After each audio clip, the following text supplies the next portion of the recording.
Greetings and salutations, friends.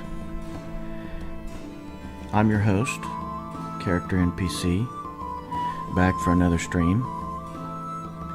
Getting ready to continue with our party of 6 would-be adventurers, struggling to leave town on their first mission. Go get the golden receptacle of the Church of St. Cuthbert from the next town over.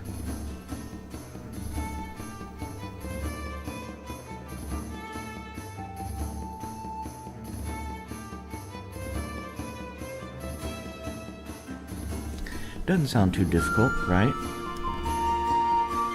And this gold receptacle is part of the complete accoutrement to make holy water, and this will double the capacity of the church to support the area. Holy water being crucial to a lot of cleric spells and things.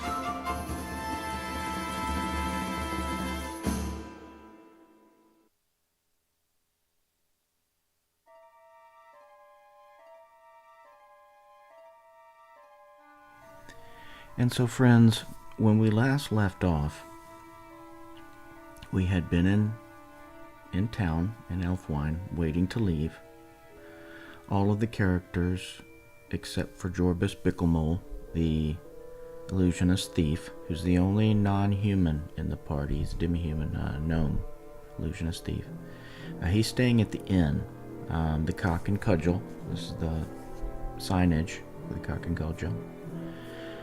In the village of Elfwine, and we've seen a couple of non-player characters, NPCs, that are renting rooms upstairs. Jorbis is staying in the common area, hot bunking. So there's, a bunch of different beds, and he takes one that's empty. It's much cheaper that way, and we're would-be adventurers. So we were introduced to him by Father Calmert, who's the one who basically gave us this mission to go get the receptacle for the church. He's the priest, 3rd level, who has been training the 2 cleric characters in the party, Aetbert and Willam Pembroke. So the rest of the party has been at home. Everybody else is at home, preparing to leave and telling their friends and family goodbye that live with them. But it's been tropical storms, so they haven't been able to leave, and the roads are just total mush. It rained 3 inches the first day and 5 inches the second day. So 8 inches in 2 days. It's a real mess out there. Vision has been down to a quarter, I think it is. What is it?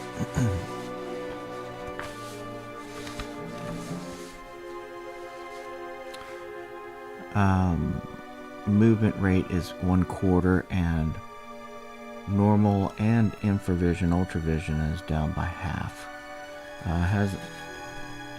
Doesn't affect tracking, but your chance of getting lost is plus 30%, and then the winds I rolled up were pretty high. It was like 45 miles an hour or something like that.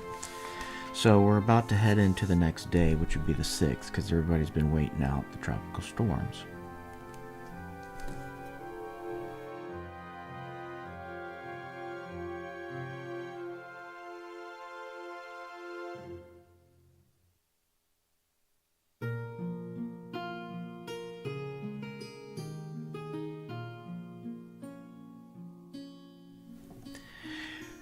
So, dear friends, that's where we leave it. I've got my workflow here that we'll work from.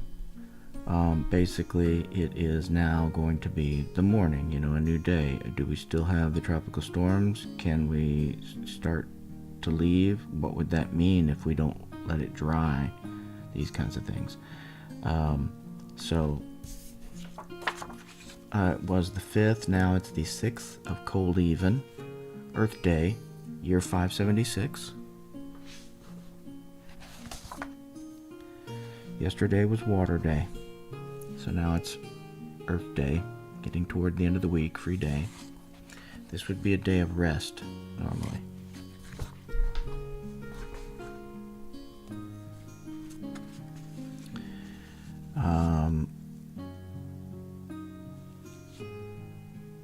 Yes, and it's morning.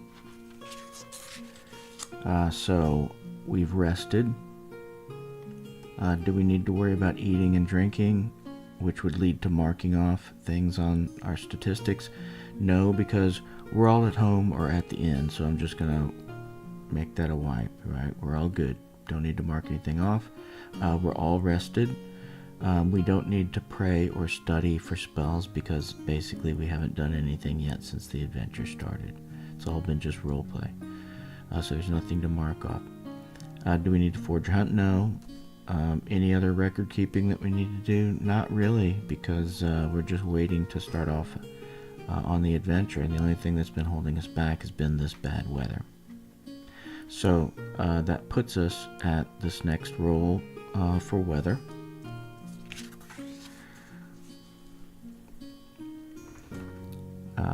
Sixth day of Coldeven, Earth Day, year 576. It's the morning, and we roll for the high and the low.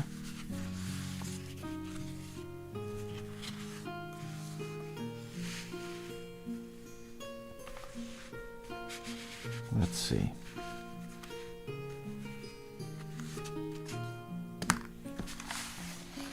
I need a different page.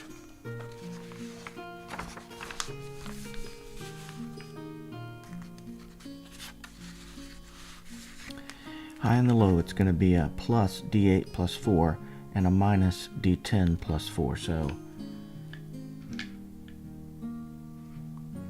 an 8 and a 10-sider. 8 plus 4 is an 8 from 42, so 50 degrees. And the low will be 1 plus 4, so 5 minus would be 37. Okay. And so next we would be looking at what the sky conditions are, and that's a D100. Black is high. 75. And that is cloudy. No, you know what? Really, it's cloudy? We've only had tropical storms for the last 2 days. Let's roll for precipitation. There is a modifier, but we've decided that, or I've decided that the plains most represents the hills that we're in, the low-lying hills that we're in, because mountain's a bit too extreme. I could go in between, but I'm just going to fudge it for now and just say it's the same as plains. So it has an increase of speed and potential for tornadoes or earthquakes, but there's no modifier to the precipitation roll. So that leaves us then with oh wait, no, wait, before we do this for precipitation, because there's already been tropical storms, we need to roll on the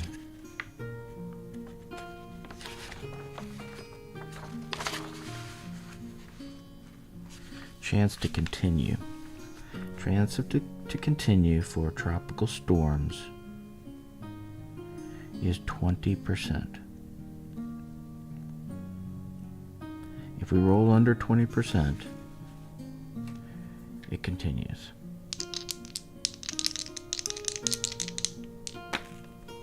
No. Whew. All right.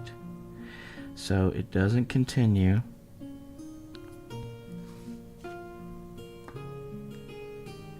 And that means then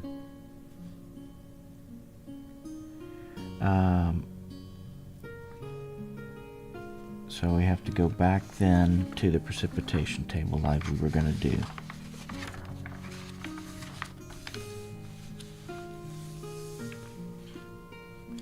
And that brings us back to 44% chance. 59, nope, so it's not raining, it stopped.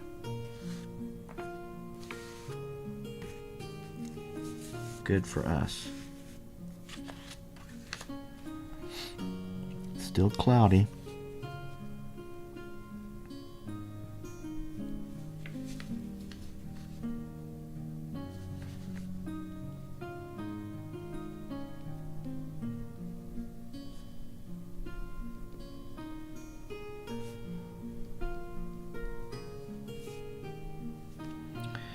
All right.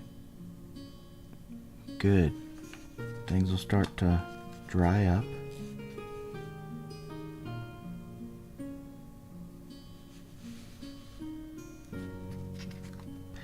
And it'll warm up to a high of 50, so it's still going to be very cool. This is in Fahrenheit.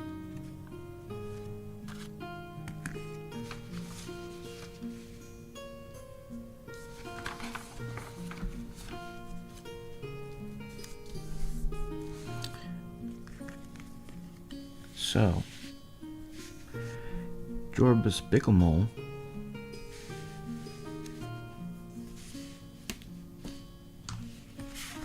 now that the adventure can continue, this is a good thing. Let me think about this for a minute.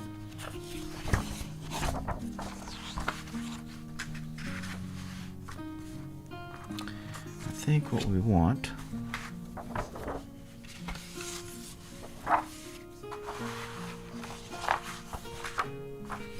something like this. Jorbis Bicklemole wakes up. Oh, before we continue, I forgot. There are 2 points that I need to correct from the last adventuring session.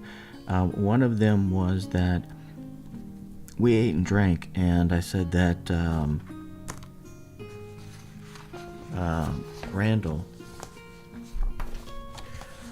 Randall would pay for things, and we didn't really come to terms with what that is. So let me deduct what we need to for Randall's rounds of drinks and food for us.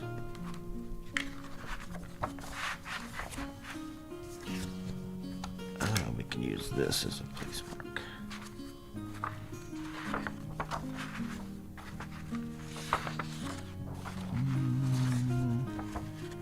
Don't think it's that far up front. Where is it? Here we go. Okay. At the Cock and Cudgel, here on our map, right, would be the Inn of the Welcome Wench. I'm going to start calling that the Inn that shall not be named. That's the Cock and Cudgel, as I mentioned. The rates here, it's only a silver piece for pints of heavy beer. So I'm going to say that Randall was buying pints of heavy beer. And there were 6 of us, and 2 rounds would be 12 silver pieces.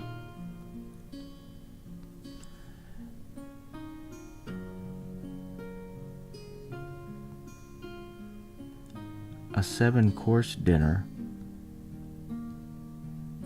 he's going to buy 3 of those for the table.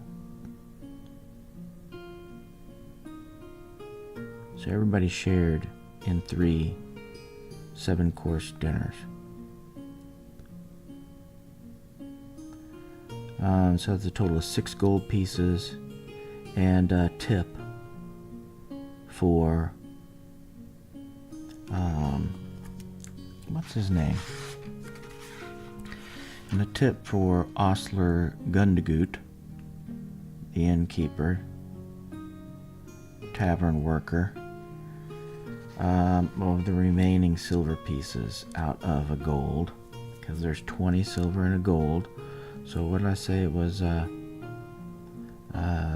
6 silver pieces.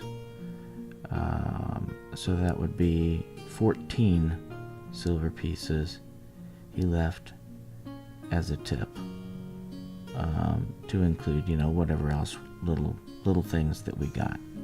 Okay, so that's 7 gold pieces. 7 gold pieces.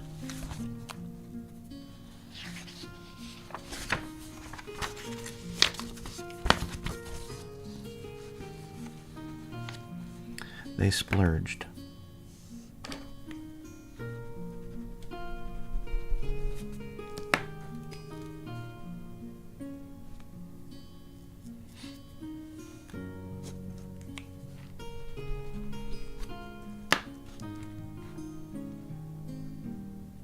I'm going to call that 9 weight left.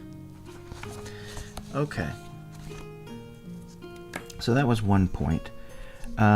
What was the other? There was something else I thought that needed to be done that was outstanding, but I can't think of it at the moment, so if it occurs again, I'll atone for it. I think it was Jorbis's room is what it was. So let me see. I don't think it was going to cost much.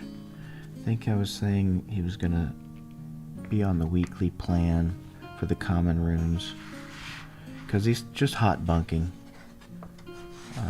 Here it says private room, 1 gold piece a night. So he could have gotten a private room, but I don't think that's really... Yeah, here we go. 10 is dormitory, sleeping room. Here most of the lesser travelers can spend a warm and safe night for a mere silver noble piece. That's what they call them. Silver piece. There are a dozen or so pallets, and in the morning the table in the center is loaded with hot tea and fresh loaves at no extra cost. Even these folks receive warm water and clean towels for morning ablutions. I guess that's like washing. Such is the quality of the Cock and Cudgel. There are always 2 to 12 or more sleeping here. Wow. Okay, so he might not even have a hot bunk when he went to bed. I'll have to start rolling that. That'll be interesting to see if he actually has a bed, or have to deal with the antics of a gnome trying to find a bed in the common space in the Cock and Cudgel. Hilarity ensues. Okay. So a silver piece. And he's been here 2 days. So I'm just going to say he left a gold piece with Ostler Gundagoot. So he's got a 20-day stay, offered in advance, and he'll just ask for his change if there's any when he leaves. So that's what I guess I could roll now. Let's see, it was going to be how many? 2 to 12.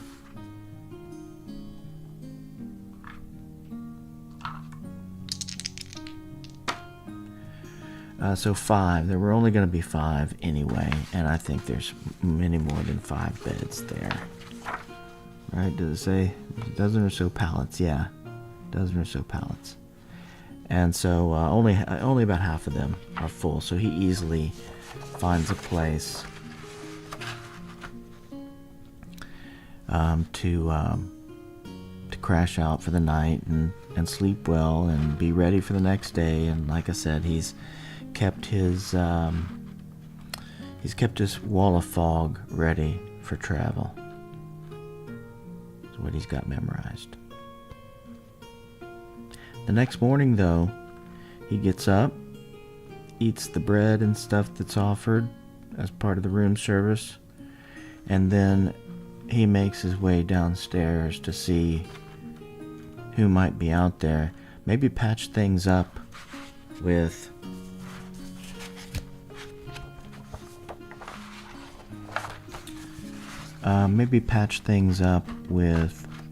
Spugnor that we met last night. At first he seemed very willing, and then the conversation went south when we tried to get the rumor from him. Or maybe Cobort, who was put off, might be able to get a rumor before everything gets going through the day. So let's move on to the potential here. Now that we've taken care of... wait a minute. I didn't mark off the gold piece, did I? Is this Jorbis?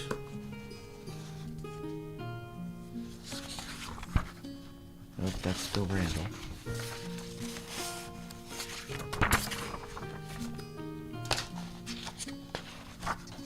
Yes, Jorbis Bicklemole. Here we go.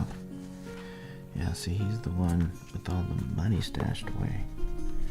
So he's down to 39. 39 gold with the coin that he left with the innkeeper.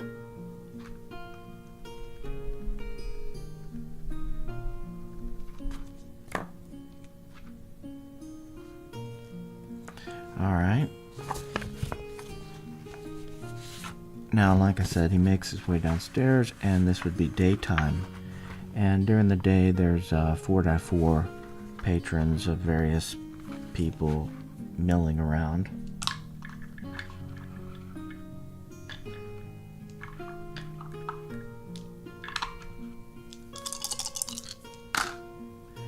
And there are 16. Wow, there's 16 people hanging out in this area. I mean, really, if you looked at the chairs, I don't even think there's 16 there. 6, 7, 8, 9, 10, 11, 12, 13, 14, 15, 16. Yeah, okay. But there's not a lot of spreading out, I guess, is the best way to think of this. With that many people here, what Jorbis comes down to is a lot of people having to sit together that maybe don't know each other. If you ever thought yourself about whether you're going into a sandwich shop or whether you're going into a pub or you're going into a fancy restaurant, normally you would have parties sitting together that knew each other or wanted to be together, while in these circumstances people are matched up that don't normally know each other or sit together or want to sit together even.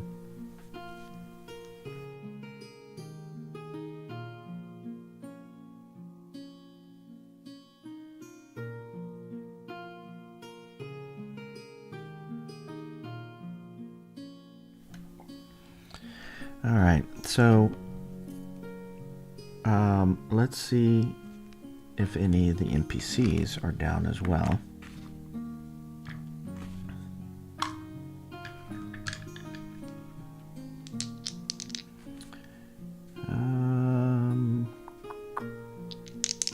Room 1. Nope. Spugnor that we met. Nope.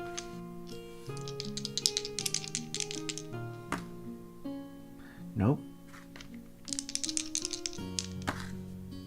No. Okay, so none of the people renting rooms that are NPCs are down in the area yet. So Jorbis just finds a place and sits down and hangs out a bit and waits for the party to get together, because what we all said was if the next day doesn't have rain, then we will meet in the Cock Cudgel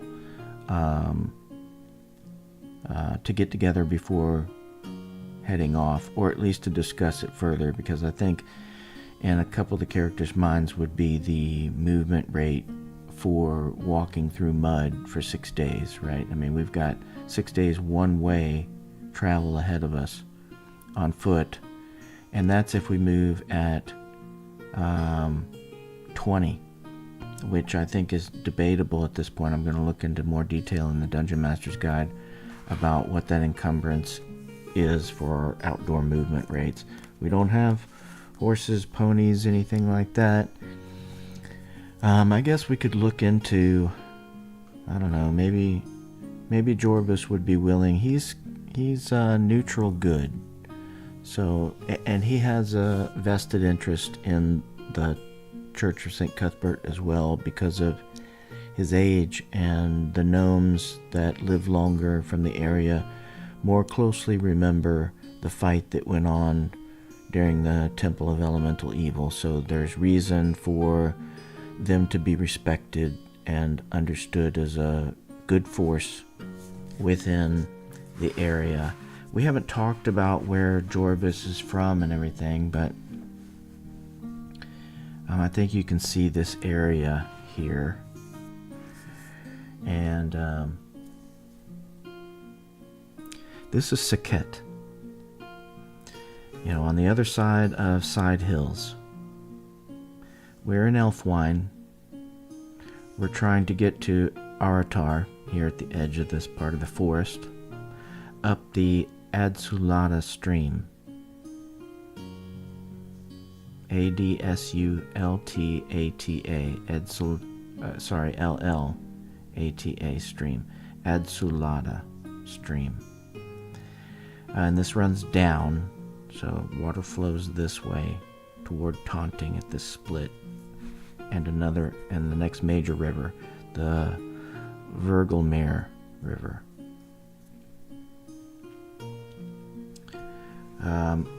So I mention this because this is where Jorbis is from, is Saket, and when he goes back to do something, he's going to need to be getting into the hills area, Side Hills, and as far as gnome cultures, I'm going to say that the hills extend, into this hex with Saket, and provides the perfect location for gnomes. So this is kind of like their ground. We'll see what Saket actually has in it. Behind the scenes, what I'm doing is I'm going through the Judges Guild campaign for the Elfan lands. I'm not exactly sure how I'm going to pronounce that or change the name, but the actual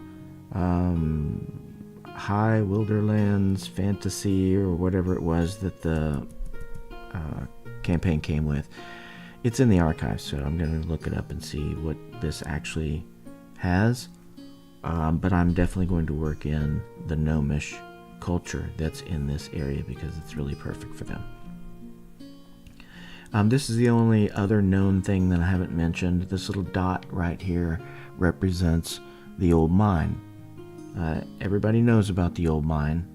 It's an old silver mine that isn't being used anymore. It stopped giving up silver, so it's just been something that has been on the decline over the years, but has its own little bits of legends starting to grow as children get older and parents use it as a bedtime story, type part. I think you get me. It has its own way of getting into rumors.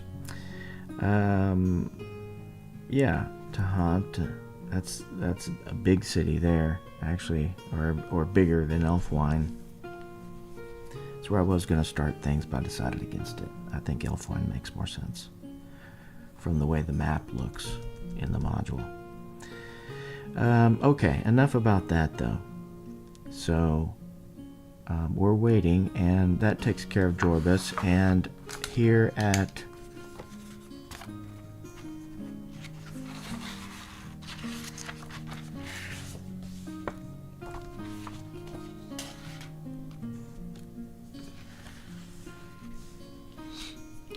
And here at the farm, where Randall, the fighter, Randall Windsor, and Asher Wildwood, where they live, they're saying their goodbyes. Randall's father is a retired fighter.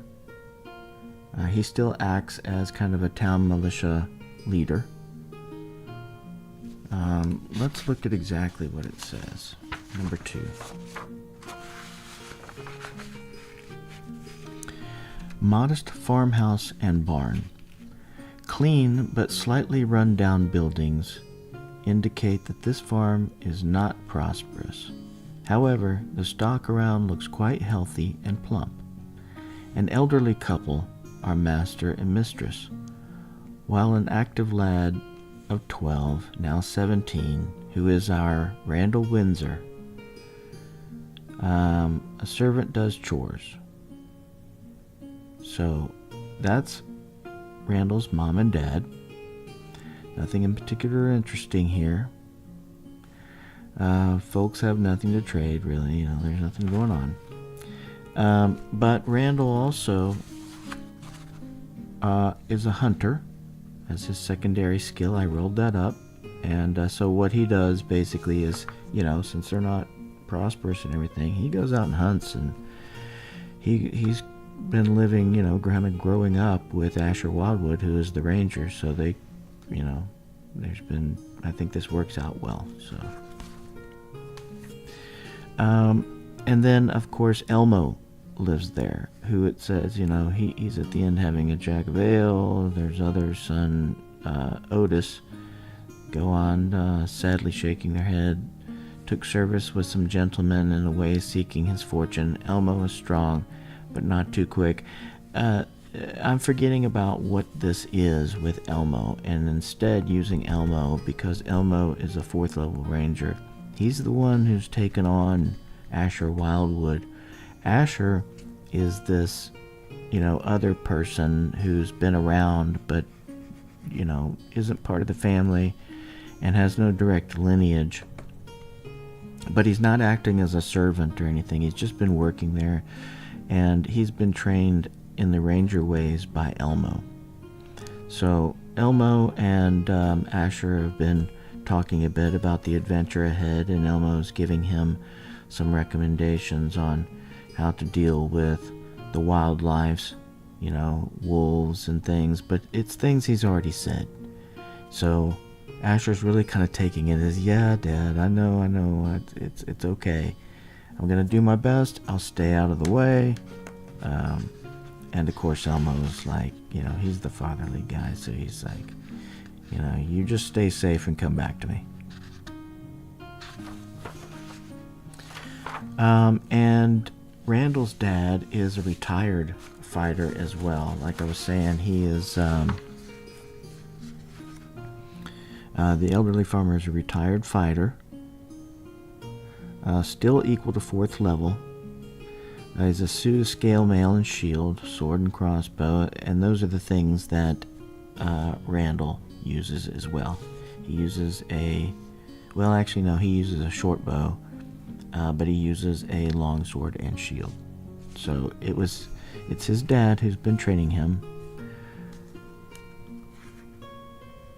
I'm sure they had a conversation about what it means to do your duty. He has a relationship with the church.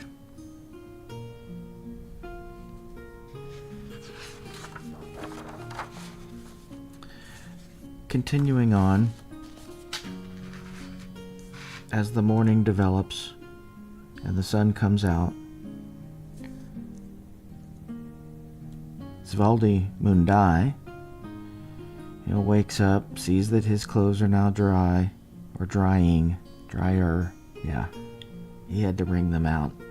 I guess they're now just kind of damp. But, it's nice to see that the tropical storms aren't droning down on us. The farm animals are way up because it's late, getting later. And here at this farm, number 4, where Svaldi lives,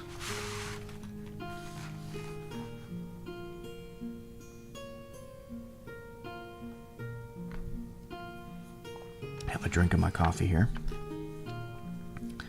It's the well-kept farm. The house and barn show that this farm is doing well. The stock in the fenced-in yard are very fine-looking.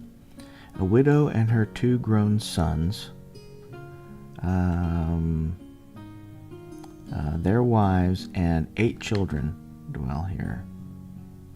So there's no father here, and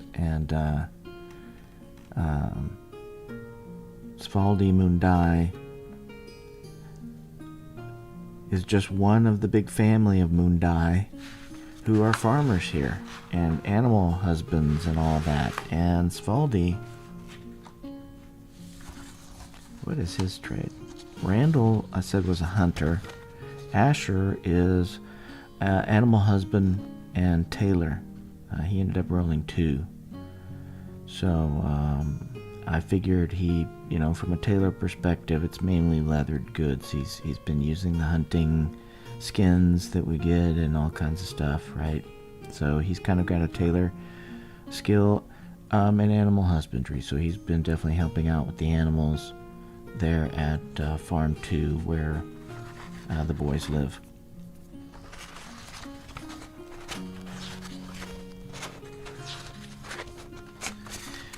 But Svaldi, he's just a farmer. I don't remember if I chose that just because it went along with what his little personality, or whether I rolled it. I really can't say. I don't remember. But he hates farming. But he's got a skill at it. He can always do it, I guess.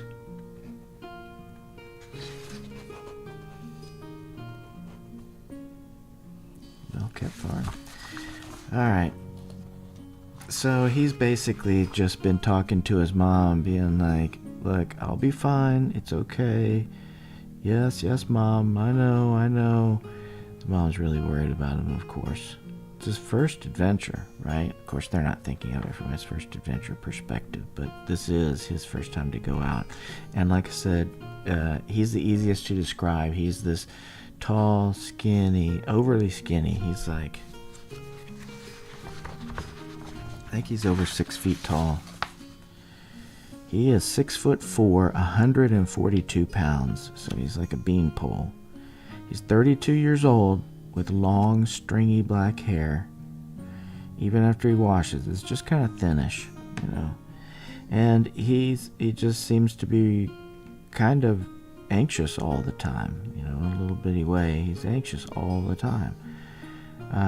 And he has the obligatory robe and pointy hat that wizards would have. So he's not a wizard. Now at this point he's, God, what is he? An apprentice?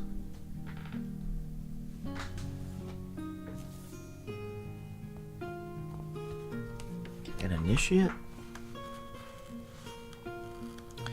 He is a prestidigitator. I forgot about this word. That's hard to say. He is a prestidigitator. Say that 3 times fast. Oh.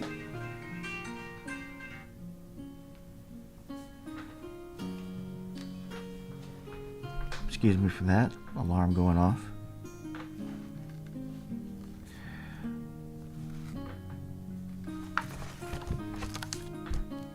So, he's ready to go and rearing to go, and although he spent a lot of time last night thinking about how he's going to die, at the same time he is ready to get off the farm and is just glad that the weather's clearing up and we can move on with this thing.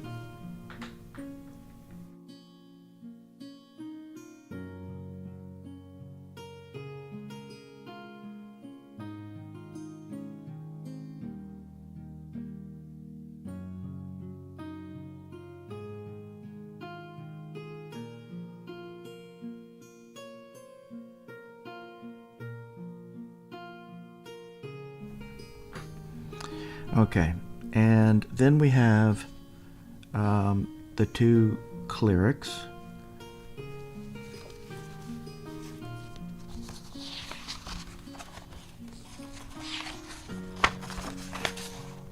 Aetbert Cuthman, who lives, where does he live? At the smithy. He's the son of the smithy. Aetbert lives right here. Remember, Aetbert is the cleric who is kind of the take charge guy. He's the one who is most quick about his action and seems to have a purpose in everything that he does. It's not that he really thinks of himself as a leader in his mind, but he's not one for just dilly-dallying, and things come to mind quickly, and he comes to conclusions quickly, so he's an actor. And the blacksmith at 8, his dad,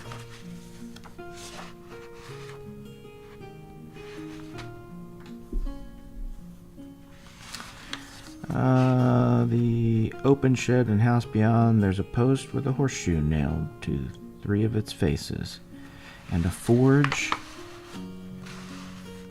and bellows in the shed show that this is the local smithy. The smith is short but brawny. He's a 3rd level druid, so his dad is actually a druid. And it's obviously hardworking, forthright, and likable. He is able to do all sorts of metalworking, even fashion iron and steel weapon heads, caps, and shield work, so he really has been working through this time of the Temple of Elemental Evil days and the work that would be required and things that were asked of a blacksmith in a location where that kind of battle and adventuring is going on. He's not capable of making fine armor, so we'd have to go to another town to get some really good armor, but he could definitely make some plate mail and shield and stuff like that. You need a weapon made, he could do that. Brother Smythe is what I'm going to call him. Brother Smythe is his dad, the assistant to the Druid of the Grove, whom we haven't met. Let's see. The devoted cleric. In the absence of the druidical head, blah, blah, blah, that we're not supposed to know that. Yeah, okay. So, basically I ignored a lot of this stuff, but he has this connection with the town and with the church and with the druids and everything. So, basically as a child, Brother Smythe sent Aetbert to the church and, to help make a man of him, right? And teach him right from wrong and things. So that's how he became a cleric. And there's been, common conversation between father and son before adventuring between them as well. So, did you get your spell components? Do you have enough holy water? Oh, no, never mind. I know you don't want to take mine. It's fine. I'm not gonna do it for you. I mean, he obviously has money. He's the town blacksmith, so he's got some money, but you can't do it for him. So Aetbert is all ready to go and is anxious to get out onto the muddy road and walk down to the Cock and Cudgel.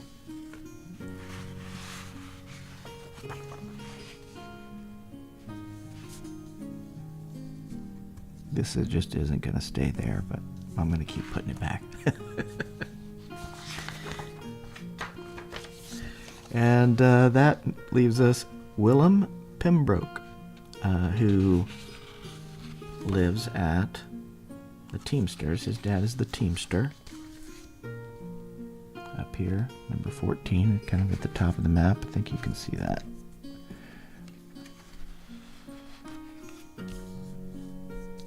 up here. Kind of the highest point on the road besides the church. Got some fields behind.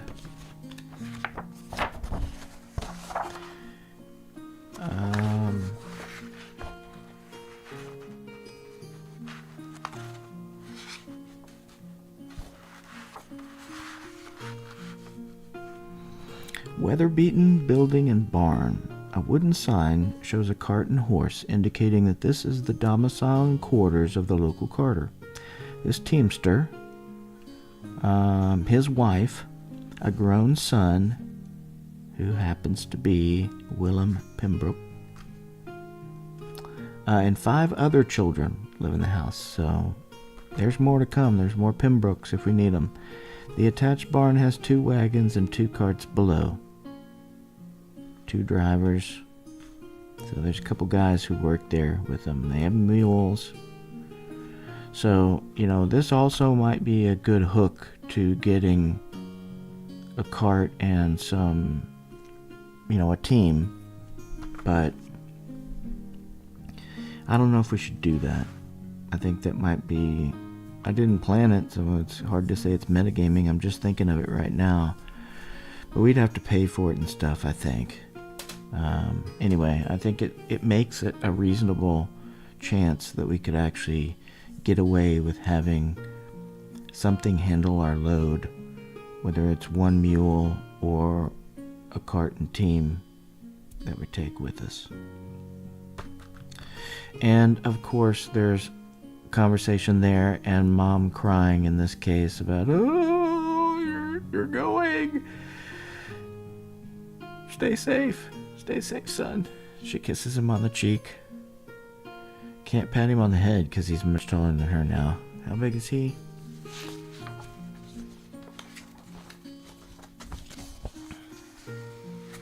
No, he's 5'7". He's just a little bit taller than she is. He's well proportioned, 5'7", 175 pounds, and has some armor and shield, giving him an armor class of 3. I mean, he's a stout guy. He's got banded mail and shield. He's ready to go. At least he thinks he is. And, they're all piss and beans. Okay. So that's it. Everyone makes their way to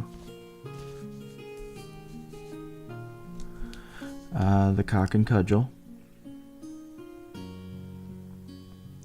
Comes in.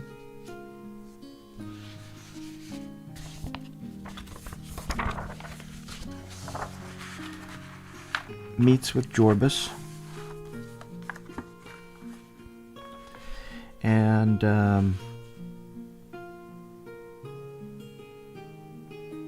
Jorbis was over here in this corner. It was the only table by itself at the time. And it's got 6 seats, I'm calling it. So we have dibs on this table right now. So Jorbis is sitting over here in the corner, and we see him wave. Start heading over. Everyone kind of, milling down the street. Saw or heard each other, or, the boys yelled for each other as they have throughout their childhoods. They're friends, right? But this gives us an opportunity to roll for the NPCs again. It's supposed to be every hour, I think, right? Well, once per hour, yeah. But, I'm just going to do it occasionally, so. And it's 50% chance. Here we go. Room 1. Nope. Room 5. Nope. I hope everybody's seen that. Yep. Room 8. Nope. Room 9. No. There are no NPCs down.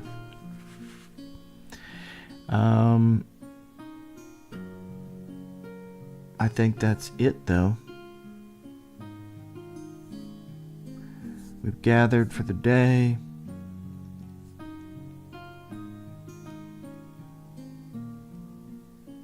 The The roads are so nasty. Everyone's learned probably a bit more about how life is dealing with mud and ruts in the road. So I'm going to say that, for today, travel would extend at half movement rate. And since we're already loaded, that would put us in near stateless motion, where our legs are stuck in the mud as we're trying to pull them out and trudge along. So today is not a good day to set out on this adventure, but the skies have cleared and the sun is out, and it looks like St. Cuthbert is watching over us. And so the boys are going to pray. They're going to take the rest of the day, go back to the church and pray to St. Cuthbert. And actually, as they get up to turn to leave,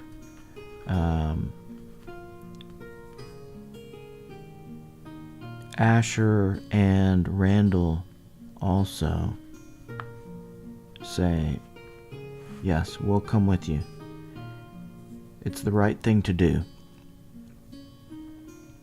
So the four of them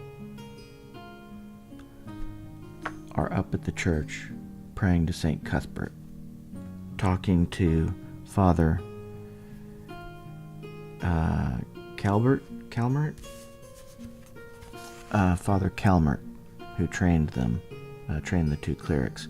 In fact, I think this is another good time to try to get a rumor. Let's do that. So while they're there, they're going to try to get a rumor from Father Calmert. In the meantime, though, I need a moment to refresh myself, since this is actually a stream and not a video. So I'll be back in just a short moment.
Okay, sorry about that, friends.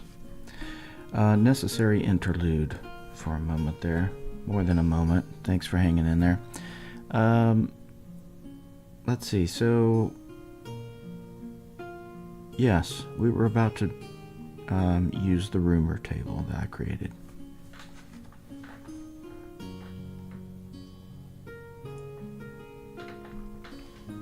So far, I think it's been cool.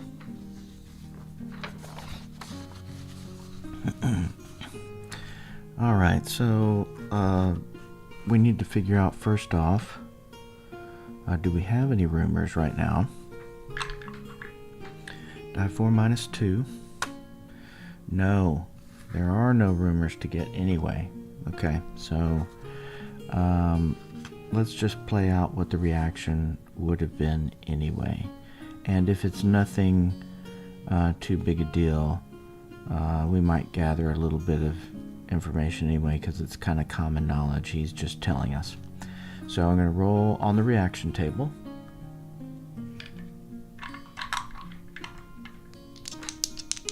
Black high.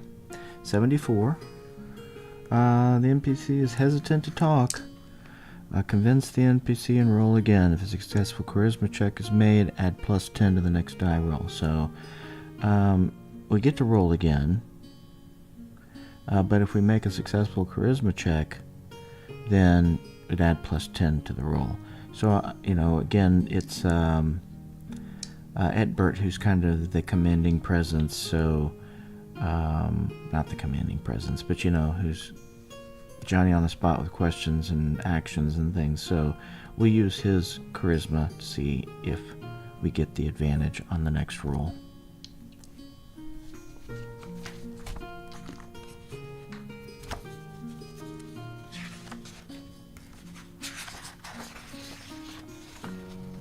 And Aetbert has a 12 charisma.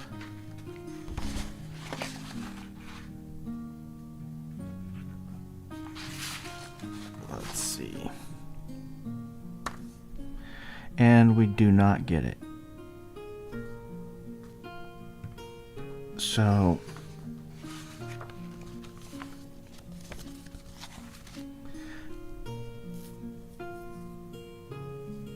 we try to convince him that, basically he's thinking, I don't want to give you any false information. That could hurt you more than anything. So, no, I really don't know anything.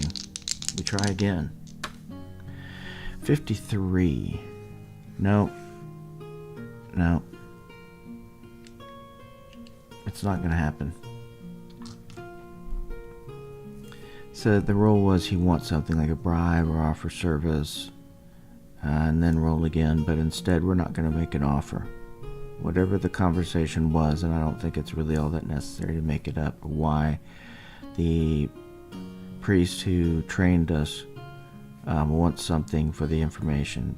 Basically, he was already thinking in his mind, I don't want to give you false information that might get you into trouble anyway, so just know it's deadly out there, and there's wolves, and, there's I don't think there's anything such as a crag cat, but, there's like mountain lion type cats out there, and of course there's bandits, and maybe some orcs and goblins here and there. You never know.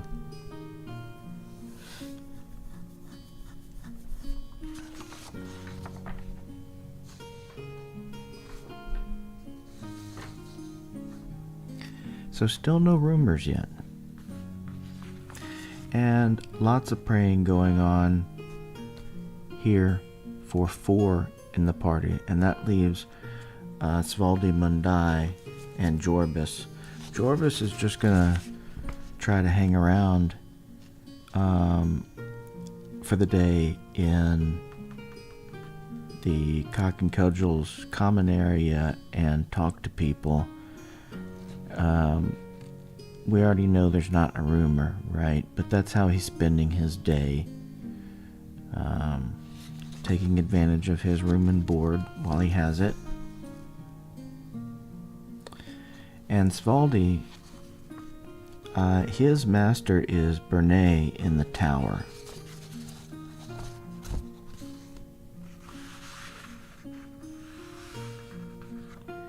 which is here. This is where the fighter and magic user Otis and Bernay, I think Otis is, no, not Otis.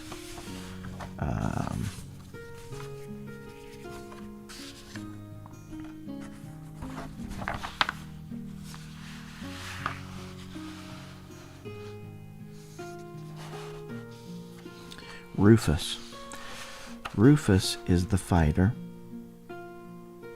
Now the two-storied tower. So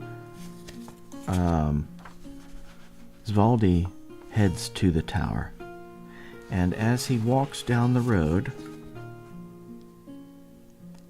from the Cock and Cudgel, he's headed this way past Aetbert's house, along past the village elder, who we haven't talked to.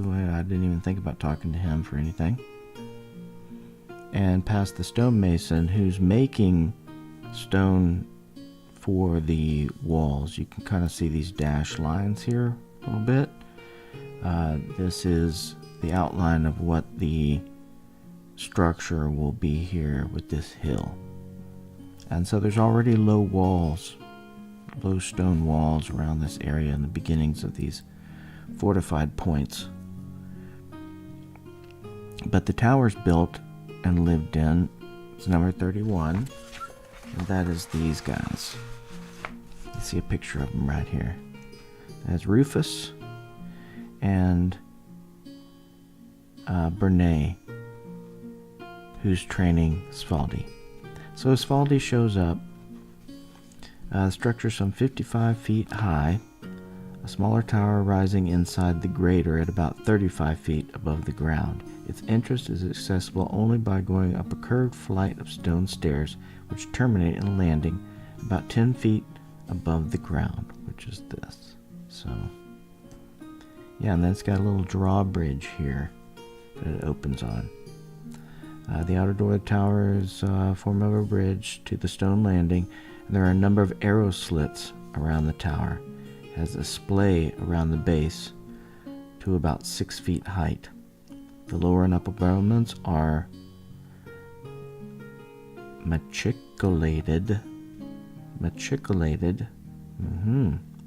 See, this is why TSR Dungeons and Dragons is good. It even increases your vocabulary. The upper battlements are machicolated, and I'm going to look that up for next time. The merlins are the top tower pieces that you can hide behind, being pierced by archery as well, being pierced for archery as well. 2 men-at-arms watch from its roof. So, he's come to ask advice of Bernay. Well, what? I'm a little worried. Of course, Svaldi, as we know, is already worried all the time. So I'm sure Bernay is like, yes, my boy, there's lots to worry about, but it'll be fine.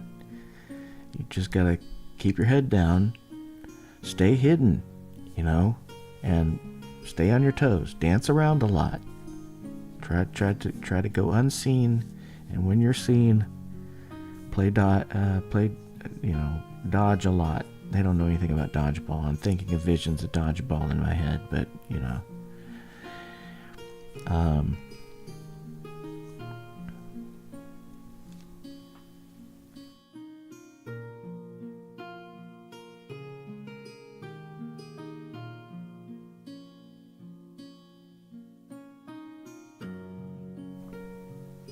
it's gonna be fine. No, they're all gonna die. But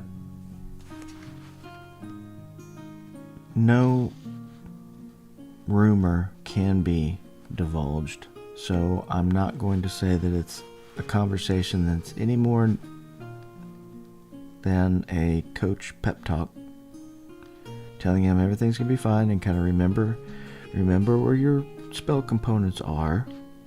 Do your best. It's for the good of the village. You can do it. just remember, there's always farming to fall back on. That's what he really tells him. Svaldi, just remember, you can always fall back on farming. And Svaldi just like lights up when that conversation happens. It's like he almost looks like a new man when Bernie says that, because it gives him like more like the fear of God in him than anything he could have that's like the fear of God. More so than the cudgel of St. Cuthbert. Alright, so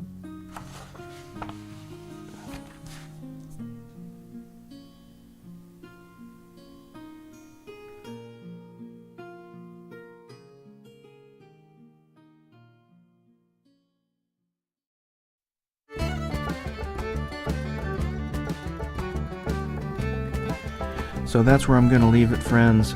The tropical storms have stopped. The party has said their goodbyes. They've made their last preparations and are praying. Praying to St. Cuthbert, please let the mud dry up. It's already going to be such a hard way to go. Days and days of travel. At least it's patrolled, you know.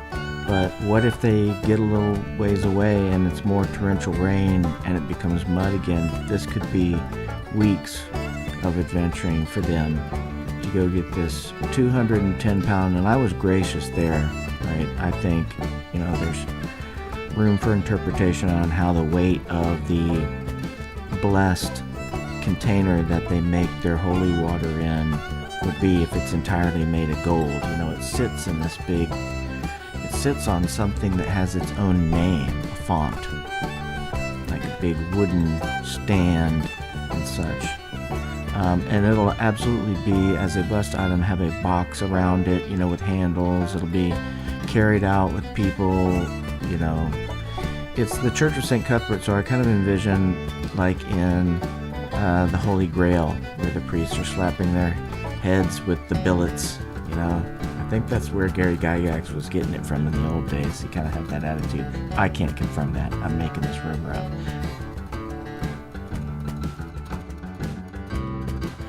But we can do that these days, right? We can make up our own facts and things. Other people are doing it. I can do it too. So there it is, folks. I'll probably have another stream here not too long, take a little break, see what goes on for the next day. Hopefully we can start the traveling. But this is where it ends. I'll see you on another stream. Bye-bye.